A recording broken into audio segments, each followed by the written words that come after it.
आगे की पंक्तियां हैं, इसीलिए हम प्यार की करते साज संहार, नफरत से नफरत बढ़े बढ़े प्यार से प्यार।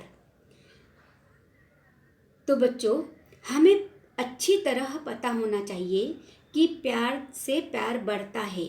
अगर आप किसी से अच्छे से बात करोगे तो आपसे भी सामने वाला अच्छे से ही बात करेगा, और नफरत से नफरत बढ़ती है।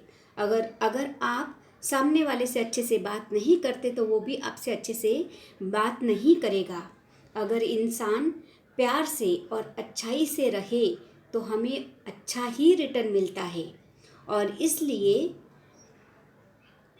हमें अपने रिश्ते की, अपने प्यार की साज संहार करनी चाहिए। साज संहार का मतलब होता है सुरक्षित रखना।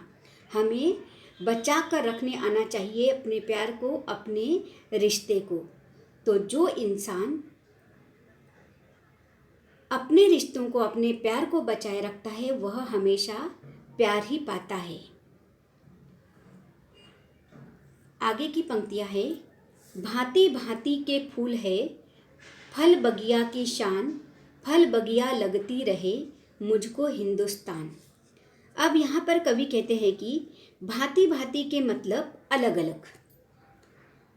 तो कवि कहते हैं कि अलग अलग प्रकार के फूल हैं, अलग अलग प्रकार के फल हैं, ये सब बगिया की शान है।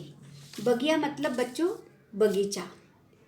मतलब एक बगीचे में जो अलग अलग प्रकार के फूल और अलग अलग प्रकार के फल होते हैं तो वही उस बगीचे की शान होते हैं। तो कवि ने कहा है कि हिंदुस्तान में जो अलग अलग फूल और फल है, अर्थात अलग अलग धर्म है, अलग अलग भाषाएं हैं, बोलियां हैं, जाति है, तो वो भी मुझे हिंदुस्तान की शान दिखाई देती है। और कवि यहाँ पर अपनी इच्छा प्रकट करते हैं कि विविधता ही हिंदुस्तान की शान बनी रहे। आगे की पंक्तियां हैं, हम सब जिसके नाम पर लड़ते हैं हर बार, उसने सपने में कहा लड़ना है बेकार।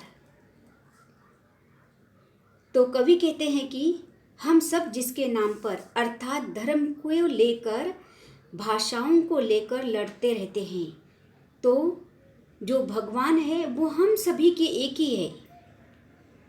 उसी ईश्वर ने हमें सपने में आकर संदेश दिया है कि तुम्हारा आपस में लड़ना बेकार है, क्योंकि मैं ईश्वर तो सिर्फ एक ही हूँ। ईश्वर को तो धर्म और जाति के नाम पर आप लोगों ने बांट दिया है, तुमने मुझे बांटा है। मुझे अलग अलग समझकर जो तुम लड़ रहे हो वो तुम्हारा लड़ना बेकार है। इसलिए आप लड़ो नहीं, ईश्वर सब एक ही है, ऐसे समझो। आगे की पंक्तियां है, कितना अच्छा हो अगर जले दीप से दीप, ये संभव तब हो सके आए दीप समीप। तो कवि कहते हैं कि कितना अच्छा होता अगर जले दीप से दीप।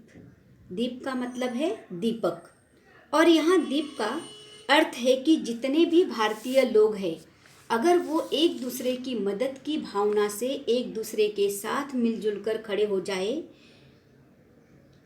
दिए से दिए अर्थात कंधे से कंधे मिलाकर, सारे भेदभाव भुलाकर सारे भारतीय एकजुट होकर रहे तो कितना अच्छा होगा।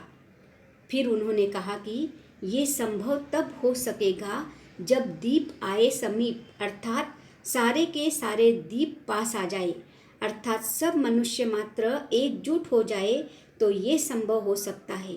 तो इस प्रकार इस आखिरी पंक्ति में कवि ने संदेश दिया है कि हमें एक होकर रहना चाहिए।